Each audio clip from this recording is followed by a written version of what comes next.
E agora, você acompanha pela Rádio Rio de Janeiro o programa Estudo das Obras de André Luiz. Vamos refletir sobre o livro Mecanismos da Mediunidade. Produção e apresentação, Deusa Nogueira. Amigos ouvintes da Rádio de Janeiro, estamos nós mais uma vez estudando as obras de André Luiz nesse momento, Mecanismos da Mediunidade, obra recebida através dos médiuns Francisco Cândido Xavier e Valdo Vieira. E hoje vamos entrar no capítulo 10, cujo título é Fluxo Mental. E ele nos fala assim: partícula elétrica é o primeiro subtítulo. Por anotações ligeiras em torno da microfísica, sabemos que toda partícula se desloca, gerando onda característica naturalmente formada pelas vibrações do campo elétrico, relacionadas com o número atômico dos elementos.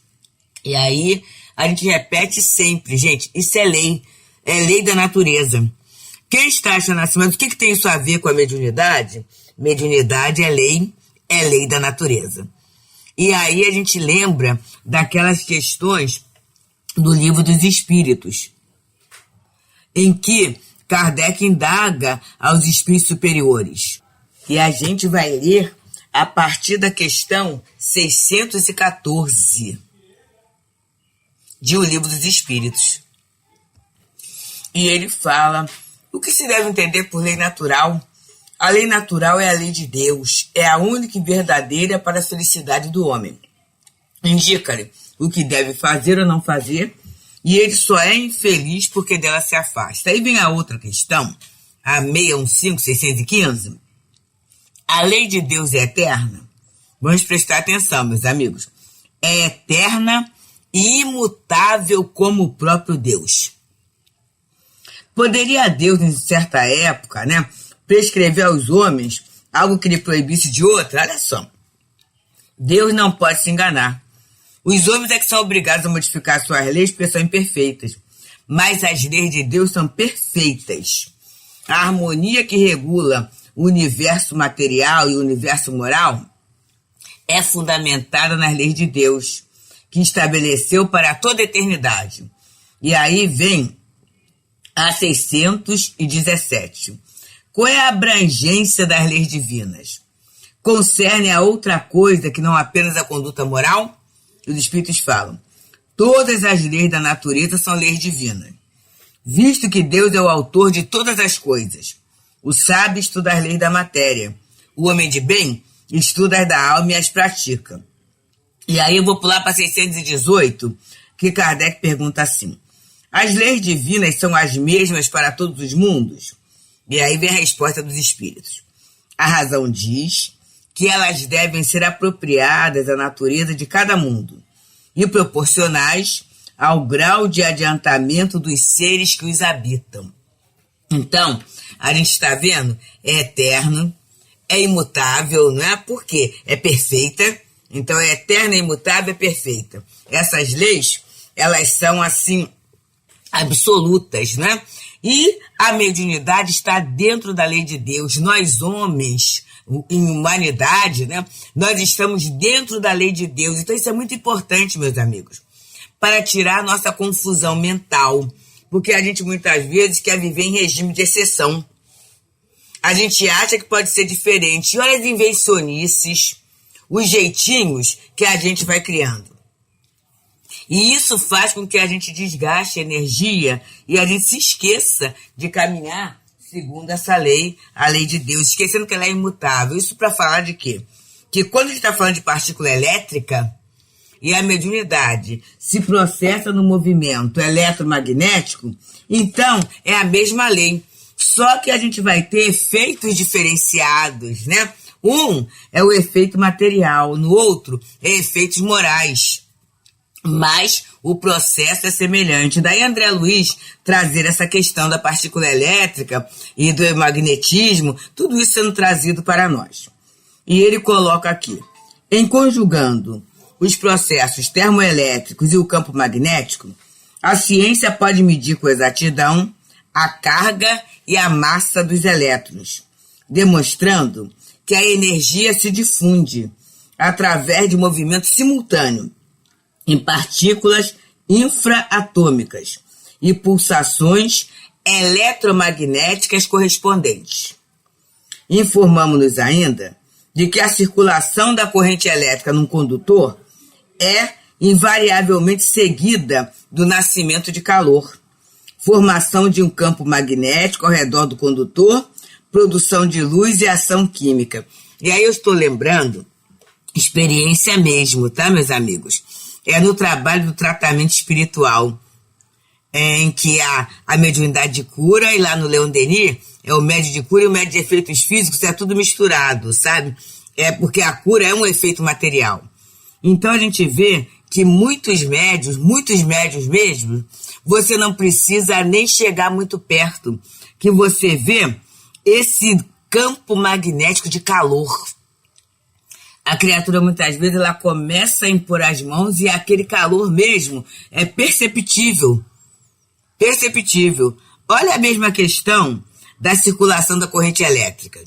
Então, naquele momento, o médium, ele está sendo envolvido pelo plano espiritual, né? Ele está nesse estado de mediunidade, que diz Leon Denis, e aí há a produção, ao nascimento do calor, e forma esse campo magnético, né, ao redor do condutor, e produz a luz, que na verdade é essa luz que cura, né? Essa luz do amor de Deus. Por isso a gente observa que todo o trabalho do tratamento espiritual, ele sempre é precedido de uma leitura, de prece, de evangelho, de reflexões acerca da vida.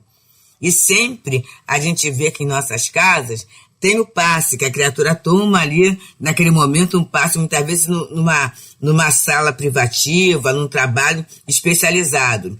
Mas ele é convocado a assistir reunião pública. Por quê, gente? Porque a cura é de dentro para fora. A gente pode curar o corpo e o corpo ficar perfeito. Mas, se eu não souber utilizá-lo, se eu não mudar o meu campo mental, com certeza a doença vai continuar. E eu vou trazer até ao longo das reencarnações. Eu vou levar ao longo das reencarnações essa dificuldade. E ele continua nos falando assim: deve-se o aparecimento do calor, as constantes coligações dos elétrons livres, espontaneamente impelidos a se moverem ao longo do condutor, associando a velocidade de transferência ou deslocamento à velocidade própria, no que tange a translação sobre si mesmos, o que determina a agitação dos átomos e das moléculas, provocando aquecimento. É esta a movimentação. E a gente, muitas vezes, vamos observar bem, meus queridos, essa movimentação que ocorre nos nossos lares, essa movimentação que ocorre onde estivermos, que a gente nem pensa, porque muitas vezes a gente setoriza tanto que a gente não pensa desse intercâmbio constante, dessa presença constante, dessas forças eletromagnéticas constantes. Eu posso hoje dividir o programa gravado, dividir com os amigos, ouvintes da Rádio de Janeiro, uma experiência. Estava eu na atividade física. E aí, quando a gente está na atividade física, a gente não pensa muito numa interferência espiritual. Inclusive, eu até vou falar daqui a pouco o que eu falei. Então, eu estava lá na atividade física, lá fazendo o meu exercício para minha saúde, né, trabalhando essa questão. E, de repente, eu senti um cheiro de um óleo, um perfume antigo, muito antigo. Agora, eu até lembrei o nome, Eucalol. Era muito antigo, é uma marca que não existe, eu posso citar. Eu senti aquele perfume e naquele momento eu estava numa atividade deitada, né? Estava deitada e eu achei isso interessante, aí passou. E aí logo após eu comecei a pensar assim, interessante. Eu nunca coloquei o endereço da academia numa caixinha de orações. Olha só. Porque na cabeça da gente a gente pensa assim, a pessoa vai, é um lazer, é uma distração, não tem nada a ver. Mas vamos pensar, e aí a gente começa a raciocinar, porque a nossa fé é raciocinada. Quantas pessoas que vão ali e não é só para a saúde? É um apego ao corpo, é um apego à forma, é material, tudo isso. E ao longo do tempo, quantos já desencarnaram? E que ficam ali naquele apego? Olha só que interessante. Quantas questões dessas? E aí a gente vai mudando, porque na verdade é um preconceito que a gente tem. A gente acha que as coisas estão bem, assim, muito divididas, e isso não é a realidade. E é interessante que a gente fala sem pensar muito, né? E a coisa está quente. Esse aquecimento, né, é pela movimentação das moléculas. E as moléculas existem mesmo, esse fluido cósmico universal. O ar é uma variação, esse ar que a gente respira é fluido cósmico universal. Então, à nossa volta, os espíritos fazem isso, né? E se a gente estiver atento, a gente percebe. Se a gente estiver desatento, a gente vai sofrer os efeitos sempre, de uma forma inconsciente, de uma forma mecânica, mas tudo é fluido. E ele continua dizendo, a constituição de um campo magnético ao redor do condutor é induzida pelo movimento das correntes corpusculares a criarem forças ondulatórias de imanização. A produção de luz decorre da corrente elétrica do condutor. E a ação química resulta da circulação da corrente elétrica através de determinadas soluções. Então, gente, essa questão é da produção de luz, decorre da corrente elétrica do condutor, é muito interessante para a gente pensar, né? Jesus falou assim, sois a luz do mundo. Não se usa a candeia para colocar embaixo do alqueire, mas no velador, para que todos vejam. E aí a gente começa a pensar, né? Será que a gente tem simbolizado luz? Eu tenho meditado muito nisso, meus amigos. O que é que eu levo? O que é que eu faço, né? Ao meu redor, no meu entorno? O que é que eu estou fazendo? Eu estou caminhando pelo menos como uma filha da luz, e aí eu lembro muito do nosso Mileco, que ele sempre falava isso, né? Filhos da luz. Então eu posso não ter aquela luz inteira, mas eu já tenho o conhecimento desse funcionamento. Como é que isso está sendo no meu dia a dia? E aí que tipo, olha só, que tipo de corrente elétrica, né? Eu estou produzindo através do meu pensamento, do meu sentimento, das minhas palavras, do meu magnetismo. Porque às vezes a gente fica caladinha, mas a gente vai vibrando em determinadas faixas e com certeza o nosso ambiente vai sendo influenciado por essa nossa vibração, essa nossa postura mental. E assim, amigos, estamos nós, pelas ondas amigas da Rádio Rio de Janeiro, nesse momento que é o estudo das obras de André Luiz. Estamos na obra Mecanismos da Mediunidade, através de Chico Xavier e Valdo Vieira, Francisco Cândido Xavier e Valdo Vieira. Estamos no capítulo 10º. E o capítulo par sempre foi recebido através do Chico Xavier, nosso Francisco Cândido Xavier. E o título é Fluxo Mental.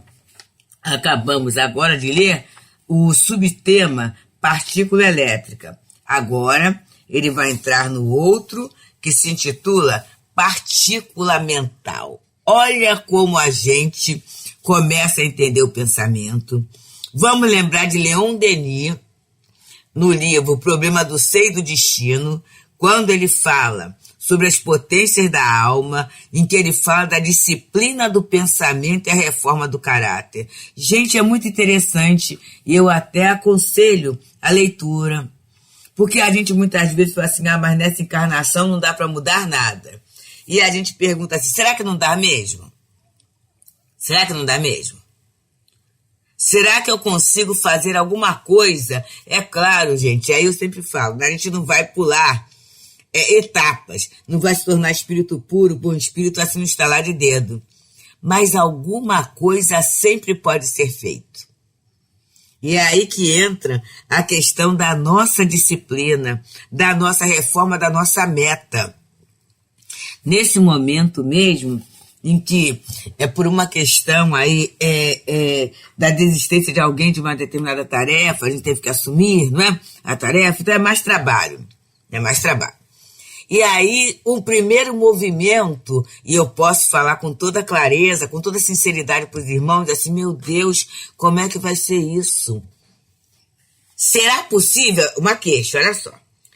Aí depois a gente pensa assim, mas como é que se pode alargar, evoluir? Como é que a gente pode ampliar a nossa capacidade, a nossa inteligência e o nosso sentimento, se não através da tarefa, se não através do trabalho? E a gente começa assim, a orar para fazer bem feito, ainda mais que é alguma coisa fora da minha área comum de atuação, é algo que eu não sei, né? Não sou expert naquilo, mas a gente sabe que se eu for disciplinada e se eu for obediente, eu vou conseguir fazer. Com mais tempo. É claro que aquele que tem a técnica, que tem o conhecimento, ele vai fazer no estalar de dedos. Eu não vou conseguir fazer isso. Mas olha o esforço, olha a vontade. Até porque ainda é um trabalho voluntário.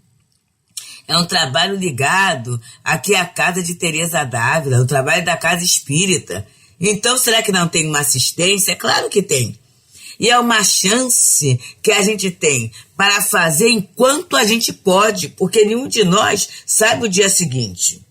Se num determinado momento a gente se vê numa cama, ou numa cadeira de rodas, ou impossibilidade de um raciocínio, e eu sei que tem gente que fala assim, Deus me livre. Assim, gente, se estiver dentro do cabimento da lei, e se for o melhor para a gente, com certeza a limitação vai acontecer.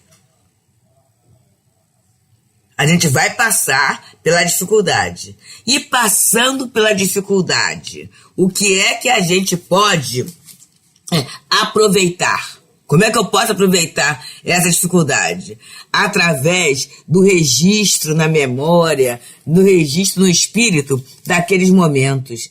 Nós tivemos no Leon Denis um encontro memorável sobre o Livro dos Espíritos, chamado carinhosamente Encontro do Carnaval, naquela hora em que se trabalhou as percepções, sensações e sofrimento dos espíritos, em que se trabalhou bem a questão do campo perceptivo e da atenção. E me é, assim, muito grato, muito claro mesmo, a nossa querida amiga Beth Opert falando para nós sobre o registro de determinadas percepções. E aí a gente conversa falando assim, né? Eu vejo, e aí eu gravo bem as cores do que eu estou vendo, da natureza, né? O livro que eu estou lendo, os objetos que fazem parte do meu entorno. Porque poderá haver um dia em que eu perca a visão. E naquele momento, a lembrança, a rememoração de tudo aquilo que eu vivi, será motivo de alegria, de bom ânimo, vai preencher o meu espaço de uma forma produtiva. Será que eu ouço com atenção? Porque aquele som que eu guardo na minha alma, e o som, a gente pensa na música, mas os sons da natureza, a voz dos nossos amigos e até a voz dos nossos inimigos, a voz, alguém que falou com a gente. No momento em que eu presto atenção, em que eu percebo e eu armazeno, pode ser que naquele grande momento de solidão, sem nenhum acesso sonoro, a lembrança de frases, de palavras que foram ditas, a lembrança de conhecimentos que eu adquiri. Tudo isso poderá ser consolo, poderá ser esperança, poderá me manter o ânimo. O meu olfato, eu presto atenção a todos os aromas da minha vida. Não só o aroma das plantas, mas, por exemplo, e aí eu sempre falo isso, né? Aquele aroma da comidinha, de um refogadinho. Eu presto atenção a isso. Porque pode ser que naquele momento em que eu esteja impedida de uma alimentação ou de uma locomoção, ou que esteja até num local em que o aroma não seja tão agradável, a minha lembrança desses aromas familiares poderão fazer com que eu supere ou com que eu não dê tanta atenção àquilo que está ocorrendo de não tão positivo à minha volta. E o meu paladar? Isso é interessante. Pela lei de conservação, nós necessitamos da alimentação. Será que eu presto atenção à alimentação que eu estou ingerindo? Será que eu presto atenção, e aí alguns companheiros vão pular agora, ao sabor da água? Eu sei que a água é inodora, incolor e insípida. Mas será que eu bebo aquele copo de água valorizando esse líquido que está chegando?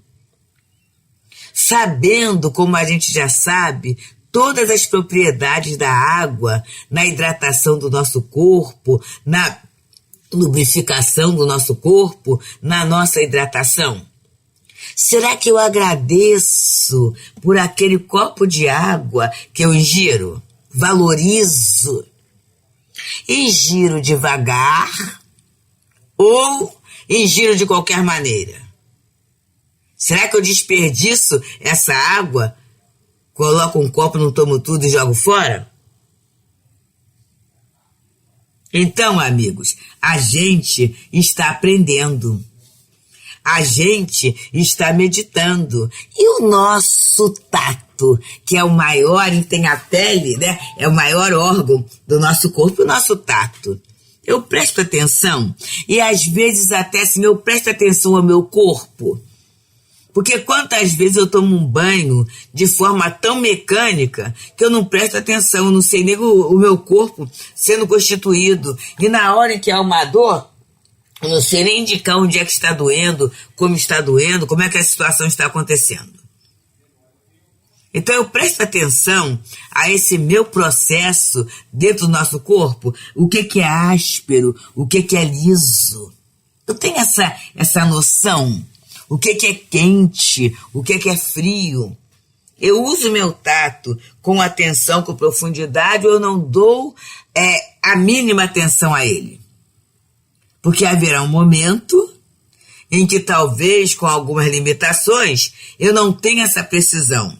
E tudo isso, meus queridos amigos, é arquivo da experiência reencarnatória. Tudo isso é elemento de progresso, tudo isso é elemento de valorização da própria existência. E é nesse arquivamento, é nessa valorização que a gente vai crescendo. Olha, meus amigos, até aqui eu falei das coisas bem simples. Olha só, eu não falei ainda sobre o movimento da caridade, não falei. Eu não falei de nenhum relacionamento além daquele que eu tenho no meu próprio arquivo. Mas a gente pode falar também dessa produção da luz, dessa corrente elétrica do condutor. Naquela hora em que eu me relaciono com o outro, como é que é a minha relação com o outro, com aqueles que eu amo? Como é o meu relacionamento com aquelas criaturas para as quais eu sou indiferente? Como é o meu relacionamento com aqueles outros que, na verdade, me contrariam e por causa disso eu não gosto? Será que eu sou assim? Me contrariou? Virou inimigo? E aí, será que eu sei que isso aí é uma fase da infância? É como se fosse assim, ó. Me contrariou, então eu apago a minha luz. E quando eu apago a minha luz, meus queridos, quem é que perde? É o outro ou sou eu mesma? Então são pontos muito interessantes para a gente observar essa constituição do campo magnético ao nosso redor. E aí eu começo a entender muitas das posições que eu passo na vida, os meus ganhos, mas também as minhas perdas. Os danos que eu causo ao meu redor, muitas vezes de forma inconsciente. E a partir dessa constatação, eu poderei trabalhar de forma cada vez mais lúcida. E olha que lucidez vem de luz, né? E na verdade, vou fazer aquilo que Jesus falou.